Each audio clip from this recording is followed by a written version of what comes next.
Oh, what's up, guys? I could tell you what, I'm excited today. My next guest is an executive producer for over 30 years. He was the head of a production of 6 of the top 10 international pay-per-views of all time. He actually was worked with most of the high-end companies, Top Rank, HBO, ESPN, Showtime, CBS, Fox, and of course, Don King Promotions. And he's now an author. His new book, Arum and King, Six Decades of Boxing Gold, is available at Amazon.com and BarnesandNoble.com. Get it at all retailers also. My next guest is Marty Corwin. Marty, how are you? I'm doing great, George. Nice to be here. Well, it's great to have you. And I'll tell you, I was reading some of your biography, and one of the things that stuck out at first was when I looked at you went to George Washington University? I did. Okay. And it said you studied zoology and chemistry. Right. How did you go from zoology to a real life zoo like boxing? A fluke. Yeah, I was pre-med. I was a zoology chemistry double major at GW and had no interest in television whatsoever. And I really wasn't a sports guy. I really wasn't a sports fan. Certainly had no experience with boxing back then. I decided not to go to medical school. I didn't really know what the heck I was going to do. And I wound up in television kind of as a fluke. And I became an audio guy because I had some audio experience in my life. I used to do audio for a band at the University of Maryland. And kind of got in as an audio guy first. And one thing led to another. And then I wound up working for CBS Washington Bureau. First big job. I was the audio mixer for Night Watch with Charlie Rose and Face the Nation with Leslie Stahl at CBS News in Washington, CBS Washington Bureau. And then I went to a station owned by Viacom in DC, and they had a sports program. And I kind of wound up working with the sports guy, just kind of a fluke. And when he left, I got the job. And I did 110 games a year for the Bullets, the Caps, and the Orioles. And for the younger viewers, the Bullets are now the Wizards. Now you said something that took me a little bit back there. You said you weren't a sports guy, but now you're working as a sports guy. Yeah. How was that as far as like, if I'm doing something and I don't have much interest in it, I could do it. But you got to a high level in a place where you didn't really like. Well, it's not that I didn't like it. that wasn't my thing. I wasn't didn't have the interest. I just wasn't a big sports fan. I got into television, and once I was in, I started working hard to learn that business, and I learned production. I learned on the fly. I was, like I say, I worked really as an audio guy initially. There was a guy named Aaron Silberman who was the head of sports back then, and he used to feed the games back to the station, and I worked the games back at the station. When he left and went to Houston, the general manager said, "Well, let's give Marty the job," and it was really a silly thing for him to do, because I wasn't really the right guy to produce and direct games on the road for these teams. Didn't have the experience. But I learned. I went to Home Team Sports in Landover, Maryland, used to do the home games for the Bullets and the Caps. And it was preseason. They did preseason games. We didn't. And I sat in the control room and I watched what they did. And I learned. I memorized everything they did. So my first game, which was Bullets and the Clippers, fortunately, it was late at night because it was on the West Coast, and I learned. I made it through, and I didn't make any big mistakes, and I did that for a dozen years. And there you go. For all you kids out there and executives, you can learn on the job. It's very possible. If you pay attention, you can learn on the job. Now, before we transition into your boxing career, out of those sports that you covered, which was the one that you had the most coverage on, that you could say, I know this good and I could transition into this if I wanted to? Well, for me, it was NBA. I was always, I was a fan of the NBA. I'm 6'5", and I played basketball up, through high school. Wasn't very good. But I liked NBA, and I was a fan of the Knicks growing up. Oh, yes. The great Knicks of the 60s, especially. And, so I really did like the NBA. I kind of took to that, strongly. But as far as, the sports that I had the most respect for, people are always surprised to hear this. Baseball is the hardest sport to direct. And I love directing, but I have the most respect for good baseball directors, guys like Jim Angio in Chicago. Baseball is the hardest sport to direct because it's the only sport where the TV director needs to know the sport like a manager. You need to know, and this is unlike every other sport. Every other sport, if you follow the ball, you can do a decent job. But in baseball, the show doesn't follow the ball. Guy hits the ball. What do? Do you cover it into the guy's glove in the outfield? Do you get the guy tagging up at second? The play is not always with the ball. But more importantly, you need to know the game like a manager. Will the guy on second base try to steal third? Will this particular guy on second base try to steal third? In this particular situation, will that particular guy try to steal third? If you don't know, you're going to miss it. And that's, unlike other sports, really hard to do well. There's like 13 triple plays a year. One of them gets caught live. The rest are relied to, are only shown in replay. They're missed live because it's a hard thing to catch. Marty, I never thought of that. That is actually very good, because I'm thinking about it there is so many moving parts, and you just can't just pan the whole diamond. You can't do that. And there's so many moving parts to a baseball game. You really need to know the game. When you see the outfield start to shift, you need to know what that means. You need to know this particular batter. Is this guy a pull hitter? You need to know what that might mean so you can think about, if that happens, I'm going to camera 3. And if you don't know to anticipate some things, you're going to miss it. And now, when you're directing that, do you tell the person, hey, camera 2, camera 3, or do you have a switcher yourself? Well, as the director, no, I'm the director, and I have a switcher. I have somebody pushing buttons. Okay. But, in baseball, for example, you're saying, hey, camera 3, watch it. If he pulls it to right, we're going to cut to you, that kind of thing. And same thing in boxing. When you're directing boxing, you need to tell the story properly. So you need to kind of know these particular boxers. You need to know that this guy may switch to southpaw. And if he does, I want to cover it from this angle. You want to make sure your cameras don't cross the axis so that it's a good looking transition for people at home. They don't realize why that shot change was disconcerting, but it will be. So you need to cover that. But more importantly, you need to be able to tell the story. And for that, you need to be able to know boxing. For example, this particular fighter, is he really well conditioned? Or late in the fight, do I need to make sure I show his feet so we can tell if he's slowing down? We can tell if he's dropping his guard. There's things about a particular boxer you need to know. Late in the fight, he's notorious for dropping his guard a little bit.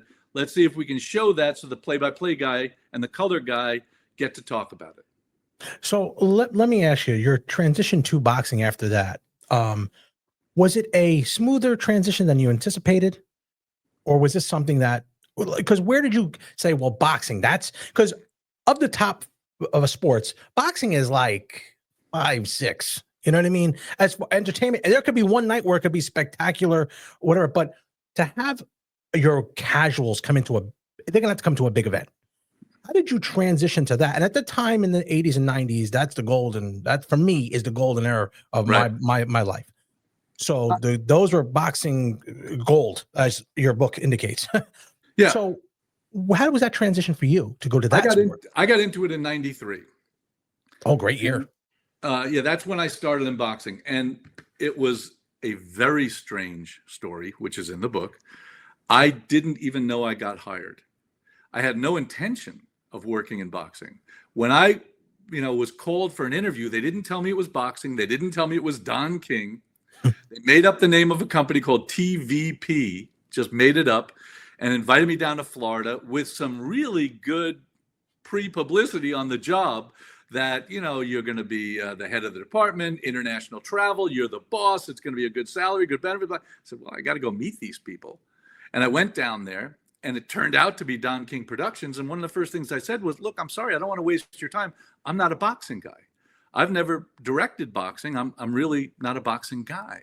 I don't want to waste your time. They said, no problem. We didn't tell you it was boxing because we were afraid you wouldn't come to the interview. I said, well, I got to be honest, I wouldn't have. Plus, I had the same kind of prejudices about Don King that most casual observers would have had. I mean, I knew he killed 2 people, nobody lately, but, I kind of had the same kind of prejudices about Don. I didn't want to work for him. And I won't bore you with the long story because it's in the book, but the end of the story is when I finally met Don on the 5th interview, because he didn't show up for the first few, He said, "I like you, man," and shook my hand and walked out and told his head of pay-per-view, "Make sure Marty's on the plane tomorrow." And I said, no, I have a flight in 4 hours. I'm leaving to go back to Maryland. And they said, "No, man, the man asked you for a number. You gave him a number. He shook your hand. You work here now." Oh, boy. And 6 a.m. I was on a flight to Mexico City to do a Julio Cesar Chavez fight. I did not know I was hired. Wow, that is a great story. Now, one of the things I noticed in the book, you said you were 6'3". You were a big guy because Don's big, and you're bigger than Don. And I was like, I'm a little wow. taller than Don. Yeah, Don's about 6'2". I'm about 6'4.5". That's what I figured, because I when I looked at that picture, I said, I know Don's pretty big. He's not a small guy. He did a lot of strong arming for a certain company back in the day. Well, he was a little heavier than me, but he wasn't as tall as me. Right. But, I meant height wise. Yeah. It was working for Don and meeting Don. I was totally unprepared. The thing people should know about the book is, if they're thinking this is going to be, a scandal sheet, it's actually the opposite.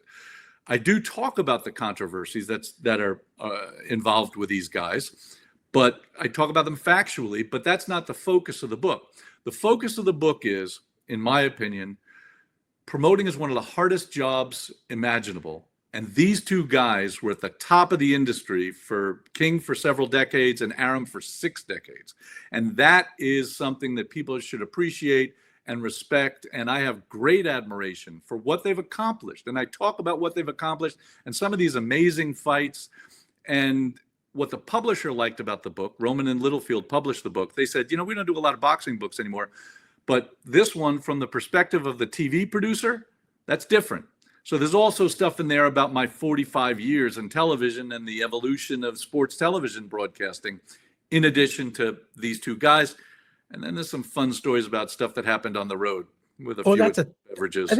I think that's why that's why it was interesting so much, because when you started the book, you're not just going right into it. You're talking about boxing, where it came from, how there was a whole different little history. You get the backstory of boxing to where it came to, kind of not what we're seeing nowadays, but where it came from to up to those decades that were very, very good. Now, you did say something that I thought was important too. The promoter being the hardest job. You described it as like a wobbly poker or card table, but I say poker table. Yeah. So can you explain that to the regular people, what that means? Yeah. Well, over the years, people have said to me, what does a promoter really do? Because people that see like Arum at a press conference or King in the ring after a fight, they think that's the job. That is a minuscule part of the job. These guys work around the clock. They're negotiating constantly. They don't take days off. They don't have vacations. These guys work all the time. King especially, I wasn't prepared for his work ethic. Man works 20 hours a day, every day. Being a promoter is like, in the book, a shaky card table or poker table, what'd you say? One leg is the fighters. You got to convince them that they want this fight. It's good for them in their career. The money's right, all of that stuff. Another leg is the venue. This is a good fight for your venue. You're going to sell a lot of tickets. It's going to be a good fight, good crowd. Then the broadcaster. You want this on your programming schedule. It's a good event for your viewers. And lastly, the crowd. And that's the hardest, the public. You got to convince them with 1,000 other options at their disposal that they want to see this fight. And each of those legs is kind of a shaky leg, because things can go wrong. That leg can crash. And if one leg folds, the whole table goes over, like any card table. Mm-hmm. And boxing is unlike other businesses because pitfalls happen all the time. Something happens. A fighter gets injured. A broadcaster has to change their mind about a fight that they were going to put on a month from now. Happens all the time. Promoters have to just keep going and deal with the problem and then move on. It's not like that in most businesses, where a CEO has a business plan and there might be a little slowdown in the business plan, but they don't expect it to crash on a regular basis. It happens in boxing all the time. So do you have the mentality more of, and now you do work for the company, but do you have it like an entrepreneur, like get it done at all cost type of mentality, because you're dealing with so many, number one, personalities. You're right. You're definitely no with that, and something can always happen. So is your mindset more of an entrepreneur than, hey, this is the way we're going from point A to point B to put this massive show on? Well, And I'm not staff at Top Rank, by the way. I own my own company. All Pro Productions is my production company based out of Las Vegas. Top Rank is my number one client. So Top Rank's been my number one client now for 26 years since I left Don King. Since Don King fired me because I did a Top Rank fight. That story's in the book too. No, it's in the book. Yeah, I did De La Hoya Ike Corte, February 13th of '99. As a favor to a friend who lost his director on the week of the show. And he said, Marty, you got to come direct this fight. I said, I can't direct this fight. They know I'm a King guy. They said, no, we won't tell anybody you're there. Somebody did. Found out I was there and Don fired me. Best firing in the history of getting fired because I've been with Top Rank ever since and they've continued to rise and Don has slowed down. So, it's not, like I say, it's not like other businesses, but my mentality is I have to take care of the promoter. Even though they're a client of mine and I'm not staff at Top Rank, I treat Top Rank like I'm the in-house guy. I treat them like I'm the in-house television guy, meaning I treat their money like it's my money. The reason I do what I do for them is that they like a guy like me who wears a lot of hats. I produce and direct the World Feed. I'm also a production manager and a bit of a tech manager. So I wear several hats. They don't have a big staff. No promoter I've ever worked with wasted money on extra staff. So I have to make the event happen, do my part to make sure the television goes. And we have things that we have to deal with all the time, transmission issues, equipment failure, crew members not arriving and having to be replaced last minute, announcers having to be replaced last minute. We have our own set of potential pitfalls, but my job is to, take care of the broadcast like it was mine. Now, you have been the top grosser for 6 of 10, or the lead for the top 6 or 10 boxing fights that have been put on pay-per-view. What is the stress level at that level? Because you're live. One thing I've always told people is I am extremely lucky, and I realize it. I am very grateful that when I got into boxing, I started right at the top. I mean, my first month, I was doing Julio Cesar Chavez pay-per-views. My third or possibly fourth event was Philly's own Bernard Hopkins, who fought Segundo Mercado in Quito, Ecuador. And I had to do that international telecast for Showtime because they didn't go down. So I did the entire broadcast and fed it back to Showtime. So literally, as the Colonel, my play-by-play announcer and my best friend for many decades, said, Marty, do you know how lucky you are? He's from Boston. Do you know how lucky you are, Marty? It's like you got a job working in baseball and your first game's in the World Series. And then one of my first fights for Don King was Tyson McNeely. So starting at the top, wow. I didn't feel extra pressure on those big events, but there was a lot of extra work. Tyson McNeely, for example, I had 14 trucks in the TV compound because the Germans had their own truck, the Brits had their own truck, the Japanese had their own truck. And as the World Feed producer, I was responsible for helping all the foreign broadcasters. So it was like a mini Super Bowl. And I got thrown into that pretty quick. Now, I had done championship, level events for the NFL, for the NBA, for the NHL. So I'd been around 14 truck compounds before, but this time I was in charge of it. Well, Marty, let's quickly transition to your book. Here it is that you could see there, Arum and King, 6 Decades of Boxing Gold. Now, I got it just the other day and read it right before I reached out to you. What did you think of to say, I want to put together a book?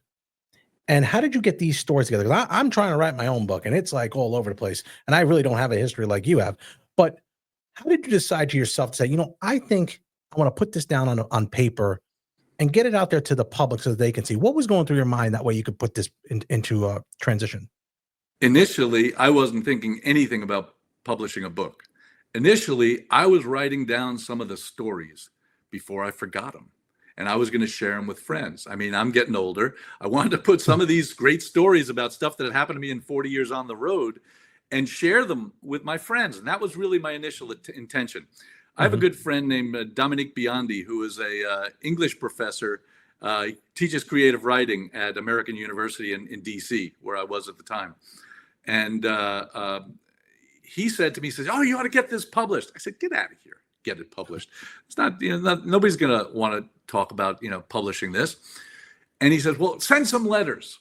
And I sent I think, 4 letters out just to prove that he didn't know what he was talking about. And the 4th letter went to Rowman and Littlefield, and they said, well, we don't really publish boxing books anymore, but this one's different, and we're kind of interested. We have some ideas for how you can make this better for us.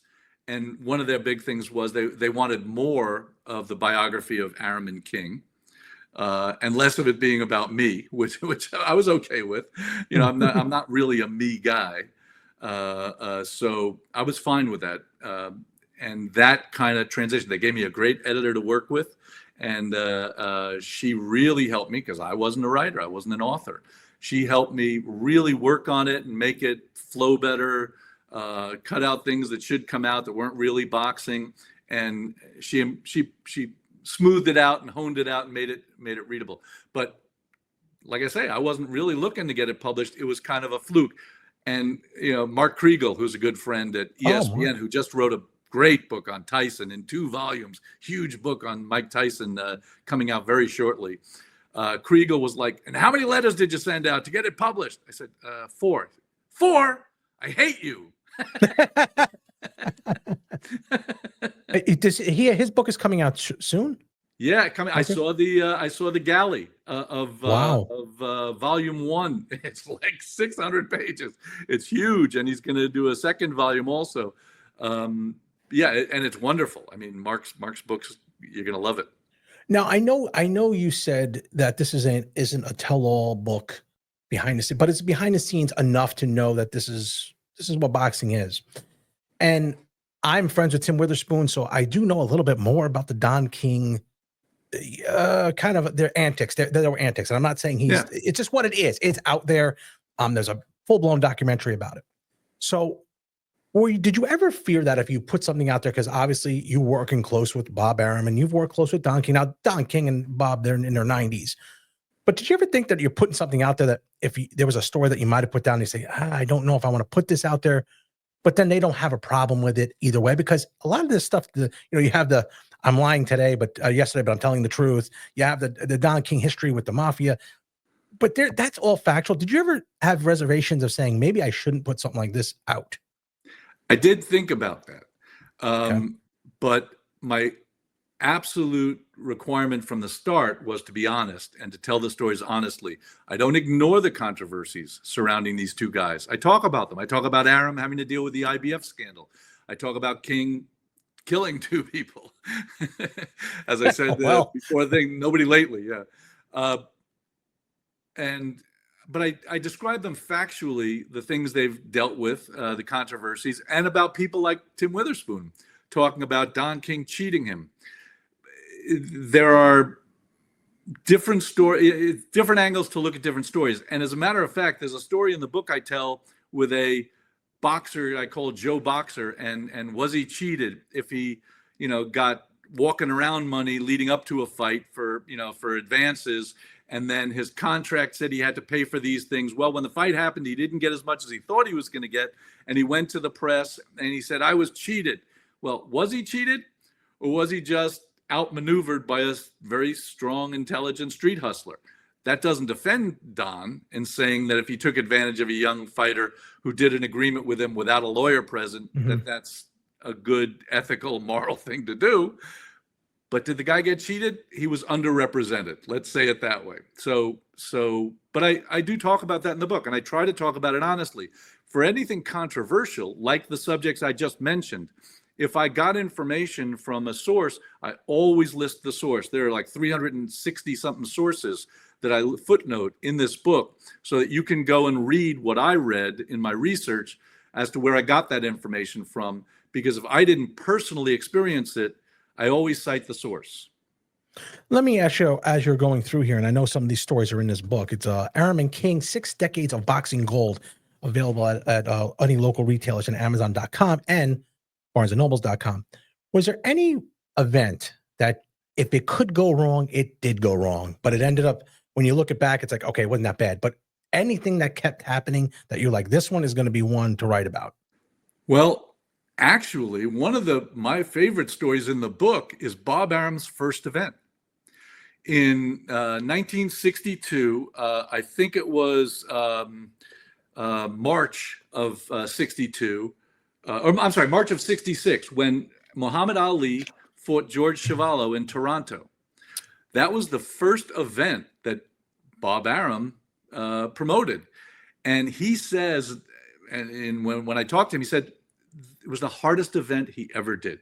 10,000 fights later, his first event was the hardest event he ever did, because it started out with great difficulty because of Muhammad Ali's stance on draft and cities turning down the fight one after another. It eventually wound, and it was supposed to be Ali versus Ernie Terrell originally. It wound up in Montreal, and they agreed to do the fight, and everything was set for Montreal. And then the American Veterans Associations told the Montreal mayor that if they went ahead with this fight, they would boycott Expo in Canada. So he had to reconsider and decide not to do the fight. So the fight was moved to Toronto, and it was going to be at Maple Leaf Gardens. And Maple Leaf Gardens, of course, was built by Conn Smythe, who owned part of the Toronto Maple Leafs. And when the fight was announced, he was so angered because he was a veteran, because he didn't want to, be any part of this fight because of Muhammad Ali's stance on the war, on being drafted rather, that he sold his interest, and he never stepped in the gardens again, the building he built over this. So that's a tough fight to promote in your first outing. And that was his first. And then, of course, Ernie Terrell backed out of the fight 10 or so days before the fight. Maybe it was 17. And they had to find a new opponent, and they found George Chuvalo. And that wound up being Ali Chuvalo. Talk about a tough job promoting that first fight. Same thing with Don King. His first big fight was the Rumble in the Jungle in Zaire, which was, I'm trying to remember the date in 74. Anyway, I'll think of it right after the podcast. I'll think of the date. But that fight got scuttled shortly, a couple of weeks before the fight. They're in Zaire already. Might have been less than 2 weeks, and Foreman got a cut and had to delay the fight. And they're saying, okay, well, it's no problem. They told Mabatu, who put up $10 million for this fight, we'll come back and we will do the fight. He says, no, nobody's leaving. So they now are worried about their freedom. And King had to deal with, this is one of his very first promotions, and he had to deal with, they won't let anybody leave Zaire. And Foreman finally, healed and was willing to do the fight, and they did the fight, and it was one of the greatest fights of all time. But talk about a tough job. No, it is. And you're in the mix there, so you're feeling the stresses of everything else going around you. When you're putting on shows like this, boy, you got to have the stress level. Let me ask you on a different note, though. Dealing with the fighters themselves, did you get any interaction with the fighters themselves prior to the fights? Yes, especially initially. I got very close to a lot of fighters. It changed a little bit after I directed the Ben Gerald McClellan fight in London. And Gerald and I had gotten to be very close. And I was, I wanted to be on the bandwagon. I was like really excited to be this close and friendly with a fighter. So that night, spending the whole night in the hospital, I said, that's it. I'm leaving boxing. I couldn't deal with it. I couldn't decided I was out. I was done with boxing. It was too much for me to handle. And I was talked into staying by several people, but I kind of took a long time to get that close to a fighter again, because it just, because I couldn't. It wasn't a conscious choice. It was just, it happened that way. That changed over the years. There are certain fighters that I got very close to, most notably Manny Pacquiao, who is one of my favorite fighters of all time, because he's on my top 10 list just because he was a champion in 8 weight categories, something that other fighters say is the most impressive statistic of all. But yeah, certain fighters, especially some of these young kids now. I'm kind of close to Xander Zayas, who I love, oh, really? The Puerto Rican star. And, I love Keyshawn Davis. Some of these young kid fighters, I'm just so impressed by. So, yeah, I kind of let my guard down a few years back, and I got close to Miguel Cotto and, certain of the, fighters. Even in the Don King days, there were certain fighters like Frankie Randall, who I was kind of close to over the years, because I really liked him. And So you kind of pushed back or stepped back because of that incident. Yes. With Gerald McClellan. It shook my world. That fight with Ben McClellan, and it took me a while to get my feet back under me in the world of boxing again after that fight. Was that the only one that you've seen that had gone that way? It was the most upsetting to me. Okay. I mean, I've been in 3 riots also, but that didn't upset me as much as that fight. Well, no, it's different when someone's out there. I had seen one where a guy had in a similar situation, but he's since turned around. He's been okay, but at the time, it does shake you to the core where you see a guy who you just talked to, and now. What I tell people is that's why boxers are different. I consider boxers a different type of athlete from other sports. In football, you could get hurt, but you don't expect to get hurt. In boxing, win or lose, you could take some shots to the head that could kind of ruin the rest of your life. Even if you win, I say that boxers are the modern day gladiators, because win or lose, you could have your life affected by your sport. So they have to put that kind of fear completely out of their mind in order to perform. That's like a gladiator in my mind, different than other sports. Yeah, and I agree with that statement 100%. And I know from being in the ring, it's a different mindset than being across the field from a football guy. It's a little different. You got padding on and everything else. It's a totally different game. Well, Marty, the name of the book is Arum and King: 6 Decades of Boxing Gold. And again, the stories in here from the Klitschko's to, which is the funniest story. That is one of the funniest when they were going to sign with Don King. I think to me, that was one of the funniest, but it's a great read. It's all your stories put together in a nice book, easy to read. And of course it tells your story in the world of boxing, but also the background of boxing, where it came from and what to expect. You don't, and you don't go away from the controversies. You meet all the factual things head on. Right. And even if you are a diehard boxing fan and these fights, there might be facts about them you didn't know, like that story of Bob Arum's first fight, Chuvalo against Ali. You may not have known that he thought that was the hardest fight he ever did. You might not know that Wilt Chamberlain was going to fight Muhammad Ali, that fight was scheduled for the Houston Astrodome, and Customato was going to train Wilt Chamberlain. But that fight was scuttled on the day of the press conference when, although Arum told Ali not to say anything to upset Wilt, Wilt walked in and had to bend at the waist to get under the door frame to come into the press conference, and Ali went, "Timber!" Oh, God. Wilt Chamberlain turned around, walked out, found a phone, called Jack Kent Cooke, made a deal for the Lakers, and left. Wow.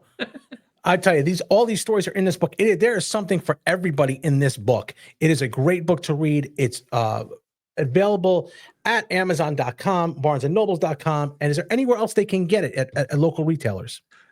Any online, so Walmart has it, and Barnes and Noble, and online, any place you get books, pretty much can get it. And George, I really appreciate you having me on. No, Marty, where can they get a hold of you personally? Where can they follow you on your social media? Well, I have on Facebook and on Instagram, Fighter Writer, and MC Fighter Writer. I've been doing videos about the fights that I do for Top Rank. I do some, social media. On Facebook, it's Marty Corwin, and on Instagram, it's MC Fighter Writer. So you can go back and see some of the videos I've done. Like, I did the fight on Monday morning from Tokyo, Nakatani against Cuellar, and I did a video before that fight telling you about the two fighters and why you should watch that fight.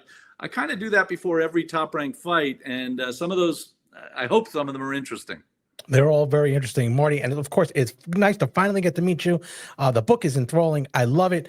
Arum and King: 6 Decades of Boxing Gold. It was a great read, and they can pick it up at local retailers and Amazon.com and BarnesandNobles.com. Marty, thanks for coming on, buddy. Thank you, George.